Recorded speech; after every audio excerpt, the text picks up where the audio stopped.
Hi trainees, how are you all? Welcome back to our channel Brainy Training. My name is Sandeep Kaur.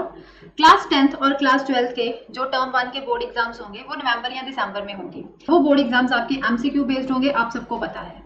तो उसका क्या होगा question paper, CBSE ने आज अपनी वेबसाइट पर सैंपल क्वेश्चन पेपर्स सभी सब्जेक्ट्स के क्लास 10th वाले स्टूडेंट्स के लिए भी और क्लास 12th वाले स्टूडेंट्स के लिए भी रिलीज कर दिए हैं।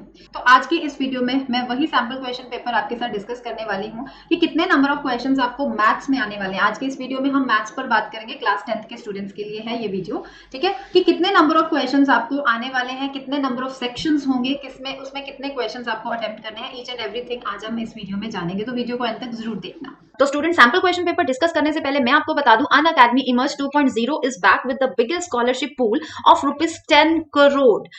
19 सितंबर को ये टेस्ट लिया जाएगा, ऑल ओवर इंडिया में लाइव टेस्ट ये होगा और सभी स्टेट बोर्ड्स के बच्चे इस टेस्ट को दे सकते हैं। क्लासेस होंगी 6 से क्लासेस 12 तक के सभी बच्चे इस टेस्ट में एनरोल कर सकते हैं। 3 सेक्शंस में ये टेस्ट होगा, 30 एप्टीट्यूड क्वेश्चंस पूछे जाएंगे और टाइमिंग रहेगी 1 आवर की। तो सभी क्लासेस की टाइमिंग्स ये मेंशन है, क्लासेस 6 से क्लासेस 8, 9, 10, 11, 12 की आप यहाँ पर देख सकते हो। 19 सितंबर डेट याद रखें और मेरा ये रेफरल कोड याद रखें। विदाउट दिस रेफरल कोड आप टेस्ट में एनरोल नहीं कर पाएंगे। 3 सेक्शंस में टेस्ट होगा। मेंटल एबिलिटी के टोटल 12 क्वेश्चंस होंगे, वर्बल एबिलिटी के 9 क्वेश्चंस और लॉजिकल रीजनिंग के 9 क्वेश्चंस, तो टोटल 30 क्वेश्चंस आपसे पूछे जाएंगे। 60 मिनट्स का टेस्ट होगा। इसके अलावा अगर हम बात करें तो फ्री प्रैक्टिस टेस्ट भी अनअकैडमी के ऐप पर मौजूद है, जहां से आप प्रैक्टिस अच्छी खासी कर सकते हैं और अच्छा खासा रैंक पा सकते हैं, क्योंकि ये जो फ्री प्रैक्टिस टेस्ट है ये बहुत सिमिलर होंगे मेन टेस्ट जो आपका 19 सितंबर को लिया जाएगा। लैंग्वेज होगी इंग्लिश में ये टेस्ट पूछे जाएंगे और एनरोलमेंट की कोई फीस नहीं है, बिल्कुल ये टेस्ट फ्री ऑफ कॉस्ट है और कोई भी बच्चा इस टेस्ट में एनरोल कर सकता है। ऑल इंडिया लाइव टेस्ट होगा और इसके अलावा टॉप जो 1500 रैंकर्स होंगे उनको मौका अमेजिंग स्कॉलरशिप्स जीतने का मिलेगा और साथ में ही टॉपर्स को स्पेशल रैंक वाइज सर्टिफिकेट्स भी मिलेंगे और हर बच्चे को अनअकैडमी की तरफ से ई सर्टिफिकेट ऑफ पार्टिसिपेशन भी दिया जाएगा। तो किस बात का वेट कर रहे हो, जल्दी से एनरोल कीजिए और इस टेस्ट को 19 सितंबर को जरूर दीजिए। ये सीबीएसई की वेबसाइट से मैंने सैंपल क्वेश्चन पेपर डाउनलोड कर लिया है, तो आप भी जाके सीबीएसई की वेबसाइट से सैंपल क्वेश्चन पेपर डाउनलोड कर सकते हैं। तो सबसे पहले हम मैथ्स बेसिक पे बात करते हैं कि जिन बच्चों ने बेसिक ऑप्ट किया है, ठीक है, अब आपको ये तो पता ही है कि आपके 40 मार्क्स का एग्जाम होगा, ठीक है, 90 मिनट्स टाइमिंग आपको दी जाएगी, मतलब कि 1.5 आवर आपको मिलेगा अपना पेपर कंप्लीट करने के लिए। 3 पार्ट्स में आपका पेपर होगा, ए बी सी, मतलब 3 सेक्शंस होंगे। सेक्शन ए होगा, एक सेक्शन बी होगा और सेक्शन सी होगा। सारे के सारे क्वेश्चंस 1 मार्क में ही है, मतलब चाहे सेक्शन ए अटेम्प्ट करो, बी करो, सी करो, सभी क्वेश्चंस 1 मार्क के होंगे। और अब बात करते हैं सबसे पहले सेक्शन ए की। सेक्शन ए में आपको टोटल 20 क्वेश्चंस पूछे जाएंगे और हर क्वेश्चन 1 मार्क का होगा और आपको अटेम्प्ट उसमें से करने हैं एनी 16, मतलब टोटल 20 क्वेश्चंस है, उसमें से 4 क्वेश्चंस आप लोग छोड़ सकते हो, आपको 16 क्वेश्चंस अटेम्प्ट करने हैं। इसका मतलब हो गया कि सेक्शन ए आपको 16 मार्क्स का आएगा।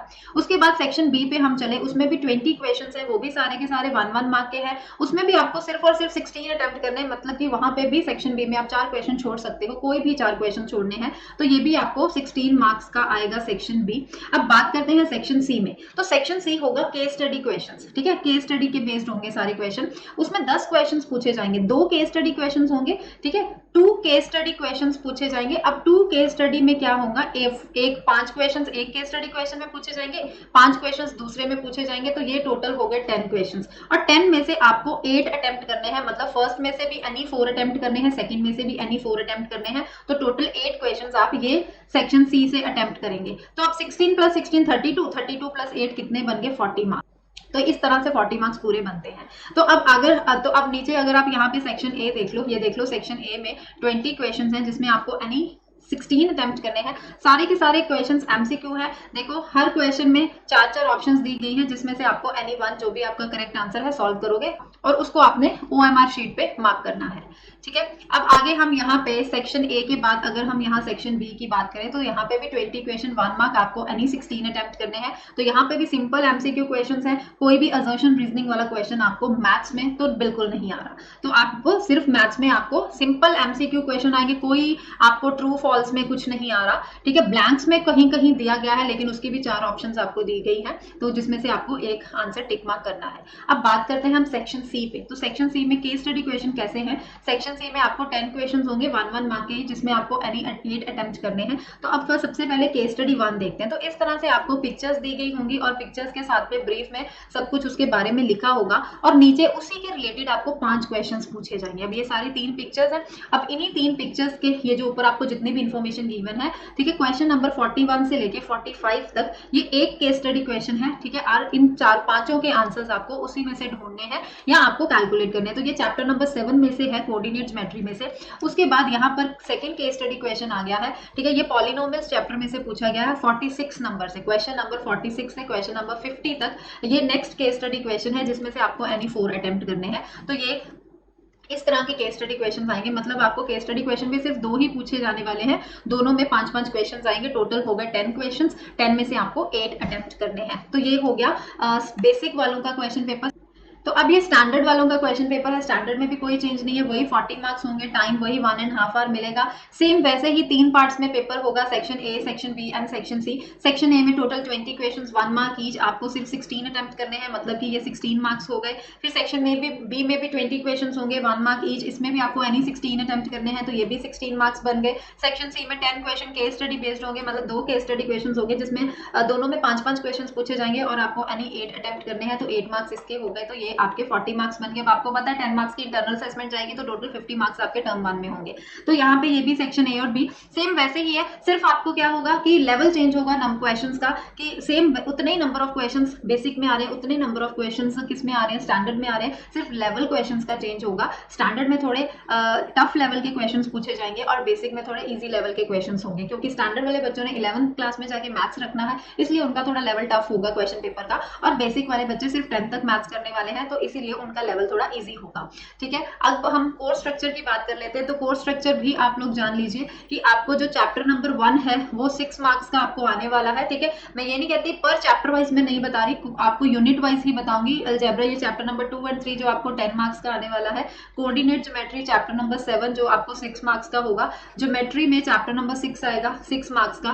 ट्रिग्नोमेट्री चैप्टर नंबर 8 5 मार्क्स का। मेंसुरेशन में चैप्टर नंबर 12 4 मार्क्स का and probability chapter number 15 3 marks का। तो इन सबको प्लस करो तो 40 मार्क्स बनते हैं, ये प्लस 10 आपके इंटरनल असेसमेंट के आ गए, टोटल 50 मार्क्स आ गए। तो ये मैंने आपको मार्किंग स्कीम भी बता दी है, ये मार्किंग स्कीम है आपकी, ठीक है। अब हम अगर बात करें यहाँ पे स्टैंडर्ड सैंपल क्वेश्चन पेपर में, तो यहाँ के इस सैंपल क्वेश्चन पेपर में भी अगर आप देखो केस स्टडी क्वेश्चंस, तो केस स्टडी क्वेश्चंस यहाँ पर भी पॉलिनोमियल, ये पॉलिनोमियल्स चैप्टर में से पूछा गया है केस स्टडी क्वेश्चन, मतलब कि 5 क्वेश्चंस आपको ये पॉलिनोमियल में से आए हैं। और आगे जो सेकंड केस स्टडी क्वेश्चन है ये कोऑर्डिनेट ज्योमेट्री में से पूछा गया है।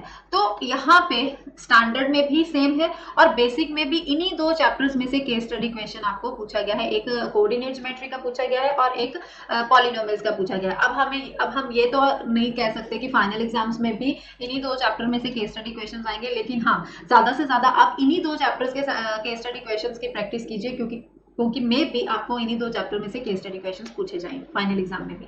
तो मैंने आपको पूरा पेपर का पैटर्न बता दिया कि कितने नंबर ऑफ क्वेश्चंस आने हैं, कितने कितने मार्क्स के आने हैं, कितने सेक्शंस आपको आने हैं। तो आई होप आपको अच्छे से समझ में आ गया होगा मैथ्स का क्वेश्चन पेपर। ऐसे ही मैं आपको नेक्स्ट वीडियो में साइंस का क्वेश्चन पेपर भी समझा दूंगी। तो अगर चैनल को अभी तक सब्सक्राइब नहीं किया तो जल्दी से चैनल को सब्सक्राइब कर लीजिए। तो अगर ये वीडियो अच्छी लगी हो तो वीडियो को लाइक जरूर कीजिए और ज्यादा से ज्यादा अपने सभी फ्रेंड्स में ये वीडियो शेयर कीजिए। मिलते हैं नेक्स्ट वीडियो में, तब तक के लिए bye bye and take care.